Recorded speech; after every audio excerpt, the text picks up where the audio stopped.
আপা, স্কুলে যাবা না? পূর্ণা পদ্মজাকে জিজ্ঞাসা করলো। যাবো। তাড়াতাড়ি করো। তাড়া দিয়ে পূর্ণা বাড়িতে ঢুকলো। পদ্মজা বাড়ির পেছনের নদীর ঘাটে উদাসীন হয়ে বসে আছে। এই নদীর নাম মাদিনী নদী। গ্রীষ্মকাল বিদায়ের 3 সপ্তাহ চলছে। এখন বর্ষাকাল। মাদিনী নদীটা জলে কানায় কানায় ভরে উঠেছে। সে যেন একটা স্রোতস্বিনী। ঘোলা জলের একটানা স্রোত বয়ে যায় সাগরের দিকে। উজান থেকে ভেসে আসছে ঘন সবুজ কচুরিপানা। পদ্মজার এই দৃশ্য দেখতে বেশ ভালো লাগে। পদ্মজা নিষ্পলক চোখে তাকিয়ে আছে মাদিনী নদীর স্বচ্ছ জলের দিকে। মাদিনীর বুকের উপর দিয়ে একটা লঞ্চ যাচ্ছে। লঞ্চ দেখে 1 মাস আগের ঘটনা মনে পড়লো তার। সেদিন রাতে হেমলতা ছুরি ধার দিয়ে রুমে ঢুকে গেলেন। পদ্মজা কাপা পায়ে রুমে ঢুকে বিছানায় শুয়ে পড়ে। কিছুক্ষণের মধ্যেই ঘুমিয়ে পড়ে। এরপর তিনি স্কুল থেকে বাড়ি ফিরে নামাজ পড়ে খেতে বসলো। তখন হিমেল হন্তদন্ত হয়ে বাড়িতে ঢুকে। হিমেল হেমলতার ছোট ভাই। আপা, এই পদ্ম, আপা কই? হিমেলের কণ্ঠ ভেসে আসে। কি হয়েছে মামা? জবাব দিল পদ্ম। পদ্মজার প্রশ্ন উপেক্ষা করে হেমলতাকে হিমেল ডাকলো। আপা, এই আপা। হেমলতা বাড়ির পেছন থেকে ব্যস্ত পায়ে হেঁটে আসেন। কি হয়েছে? হিমেল হেমলতাকে দেখে হাও মাও করে কেঁদে উঠলো। আপা, ভাইজানকে কেউ যেন মেরে ফেলছে। রাইতে কে জানি মাইরা নদীতে ফেলাই দিছে রে আপা। হিমেল কাঁদতে কাঁদতে বসে পড়ে। তাৎক্ষণিক সন্ধিহান চোখে মায়ের দিকে তাকালো পদ্মজা। হেমলতাকে দেখে মনে হলো তিনি চমকেছেন। অথচ তার চমকানোর কথা ছিল না, নাকি হিমেলের সামনে অভিনয় করলেন তা বোঝা গেল না। হেমলতা পদ্মকে বলল, পূর্ণা প্রেমাকে ওদিক আসতে দিস না, আমি আসছি। হেমলতা বাড়ির বাইরে মিলিয়ে যান। হিমেল পাশে খুঁড়িয়ে খুঁড়িয়ে হাঁটছে। ছেলেটা বোকাশোকা, জন্মগত প্রতিবন্ধী। 22 বছরের হিমেল এখনো শিশুদের মতো আচরণ করে। কথায় কথায় খুব কাঁদে। আর এখন তো তার ভাইকে মেরে ফেলা হয়েছে। নিয়ম করে 1 মাস তো সে কাঁদবেই। পদ্মজা রাতেই ভেবেছিল এমন ঘটনা ঘটতে পারে, তবুও এখন ভয় পাচ্ছে। পুলিশ কি এসেছে? মাকে কি ধরে নিয়ে যাবে? ভাবতে গিয়ে পদ্মজার বুক ধকপক করে ওঠে।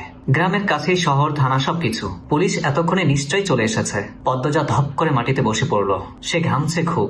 নাক, মুখ, গলা ঘেমে একাকার হয়ে যাচ্ছে। পূর্ণা খুনের কথা শুনেই খুব ভয় পেয়েছে। তার মনে হচ্ছে সেও মারা যাবে। পূর্ণা খুব বেশি ভীতু। পদ্মজার শরীর কাঁপতে থাকে। চোখে ভাসছে হেমলতাকে পুলিশ শিকল দিয়ে বেঁধে ধরে নিয়ে যাচ্ছে। তার খুব কান্না পাচ্ছে। আর সময় নষ্ট না করে তড়িঘড়ি করে উঠে দাঁড়ালো পদ্মজা। মাথায় পূর্ণার আঁচল টেনে নিয়ে পূর্ণার উদ্দেশ্যে বলল, প্রেমাকে দেখে রাখিস রে বোন। বাড়ি ভর্তি মানুষ, আরো মানুষ আসছে। হেমলতা মানুষজনকে ঠেলে হানিফের লাশের সামনে গিয়ে দাঁড়ায়। তখন ফর্সা রঙের 2 জন মহিলা ঝাঁপিয়ে পড়ে তার উপর। আকস্মিক আক্রমণে হেমলতা অপ্রস্তুত হয়ে পড়েন। খেয়াল করে দেখেন 2 জন মহিলা তার মা আর বোন। তারা হাও মাও করে কাঁদছে, কিন্তু হেমলতা তো কান্না পাচ্ছে না। ব্যাপারটা লোকচক্ষু ঠেকছে না। তার কি একটু কান্নার অভিনয় করা উচিত নয়? হানিফের মৃতদেহ দেখে মনে হচ্ছে কেউ ইচ্ছে মতো কুপিয়েছে। হেমলতা সেটা দেখে শান্তি পাচ্ছে। এমন শান্তি সে আগে কখনো পায়নি। পদ্মজা সেখানে উপস্থিত হয়। হেমলতার নজরে পড়ে। ভীতু চোখে মায়ের চোখের দিকে তাকালো পদ্মজা। হেমলতা ভ্রু কুঞ্চিত করে আবার স্বাভাবিক করে নেয়। পদ্মজার চোখ ঘুরিয়ে দেখছে পুলিশ এসেছে নাকি। চারিদিকে এত মানুষ। পদ্মজাকে এদিক ওদিক উকি দিতে দেখে হেমলতা এগিয়ে আসে। চোখ মুখ শক্ত করে পদ্মজার মুখ ঘুরে দেয়। পদ্মজা দ্রুত ওড়নার আঁচল মুখে চেপে ধরে গোল করে ঢুকে পড়ে। তার মা চায় না সে কখনো এত মানুষের সামনে থাকুক। হেমলতা ঘাড় গড়িয়ে দেখলেন পদ্মজা বাইরের অবস্থা পর্যবেক্ষণ করছে। কিছুক্ষণের মধ্যে পুলিশ আসলো। জিজ্ঞাসাবাদ করে হানিফের লাশ নিয়ে গেল। লোক মুখে শোনা যায় হানিফ খুন হয়েছে শেষ রাতের দিকে। এরপর নদীতে ফেলে দেওয়া হয়েছে। লঞ্চ ঘাটে লাশ ভাসে। হেমলতাকে পুলিশ নিয়ে যায়নি বলে পদ্মজা স্বস্তির নিঃশ্বাস নিল। মানুষের ভিড়ও কমে গেছে। হেমলতার মা কাঁদতে কাঁদতে ক্লান্ত হয়ে উঠানের এক কোণে বসে আছে। পদ্মজা গুটি পায়ে গলঘর থেকে বেরিয়ে আসলো। হেমলতা পদ্মজার দিকে তাকিয়ে মৃদু হাসেন। সেই হাসি দেখলেন হেমলতার মা মঞ্জুরা। তিনি কিছুটা ভেবে নেন। হেমলতার কাছে গিয়ে কিরমির করে বলেন, তুই মারছস? তোমার কেন মনে হচ্ছে এমন? হেমলতার কণ্ঠ স্বাভাবিক, অথচ পদ্মজা এই প্রশ্ন শুনে ভয় পেয়েছে খুব। যদি নানু পুলিশকে বলে দেয়? পুলিশ তো তার মাকে নিয়ে যাবে। কাল রাইতে তুই আইসিলি হানিফের ঘরে, আমি দেখি নাই? রাগে কাঁপছেন মঞ্জুরা। আসছি। হেমলতার নির্বিকার স্বীকারোক্তি। কেন মারলি আমার স্যারাডারে? তোর কি ক্ষতি করছে? আসছি বলে কি আমি মারছি নাকি? এত রাইতে তুই তার কাছে আর কি দরকারে আইবি? আমি তাকে মারতে যাবো কেন? মঞ্জুরা আহত দৃষ্টিতে তাকিয়ে আছে হেমলতার দিকে। হেমলতার চোখ মুখ খুবই শক্ত। নিস্তব্ধতা কাটিয়ে মঞ্জুরা চেঁচিয়ে বলল, পুলিশের কাছে যাবো আমি? পদ্মজা কেঁদে উঠল। অস্পষ্ট কণ্ঠে বলে, নানু এমন করো না। হেমলতা নিচু স্বরে কঠিন করে বলল, আমার মেয়েদের থেকে আমাকে দূরে সরানোর চেষ্টা করো না আম্মা, ফল খুব খারাপ হবে। পদ্মজার মনে হলো মঞ্জুরা খুব ভয় পেয়েছে।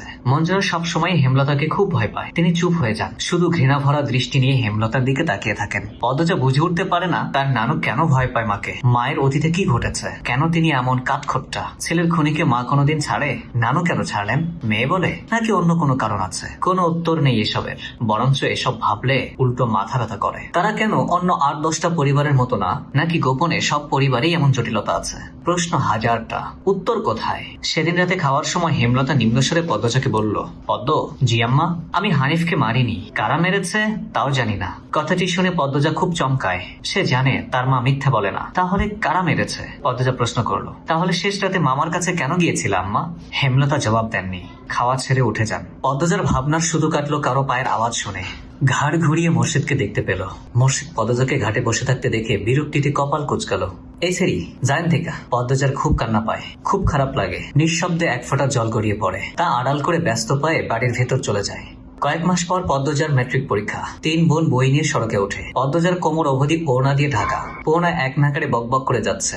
স্কুলে যাওয়া পর্যন্ত কথা থামবে না। মাঝে মাঝে জোরে জোরে হাসছে। মেয়েটার হয়তো হাসির রোগ আছে। একবার হাসি শুরু করলে আর থামে না। পদ্মজা বারবার বলছে, আম্মা রাস্তায় কথা বলতে আর হাসতে মানা করছে, চুপ কর না।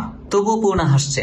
বাড়ির বাইরে এসে সে মুক্ত পাখির মতো আচরণ করে। তাকে দেখে মনে হয় খাঁচা থেকে মুক্ত হয়েছে সে। পদ্ম, পদ্ম, খাড়া হো না একটু। পদ্মজা ক্ষেতের দিকে তাকালো। লাবণ্য ক্ষেতের আইল ভেঙে দৌড়ে আসছে। লাবণ্য আর পদ্মজা এক শ্রেণীতে পড়ে। লাবণ্য কাছে এসে হাঁপাতে থাকলো। শান্ত হওয়ার পর 4 জন মিলে স্কুলের উদ্দেশ্যে রওনা হলো। বাংলা পড়া শিখেছিস আজ? পদ্মার প্রশ্ন অগ্রাহ্য করে লাবণ্য বলল, আরে সেরি, বাড়িতে শুদ্ধ ভাষার কথা কইলে বাইরেও কি কইতে হইব নাকি? লাবণ্য অসন্তোষ প্রকাশ করলো। সে অলন্দপুরের মাতব্বর বাড়ির মেয়ে। তাদের বাড়ির সবাই শিক্ষিত, তবুও তারা আঞ্চলিক ভাষায় কথা বলে।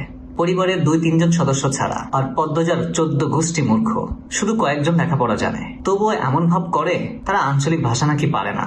সত্যি আমি পারি না। ছোট থেকে আম্মা শুদ্ধ ভাষা শিখাইছে, উনিও বলেন। তাই শুদ্ধ ভাষায় কথা বলতেই আমরা অভ্যস্ত হয়ে পড়েছি। পূর্ণা তো পারে, আমার চেষ্টা করতে ইচ্ছা হয় না। আচ্ছা বাদ দে, শোন, কাল আমরার বাড়িতে নায়ক নায়িকারা আইব। পূর্ণা বিগলিত হয়ে প্রশ্ন করলো, কেন আসবো? কোন নায়ক? শুটিং করতে।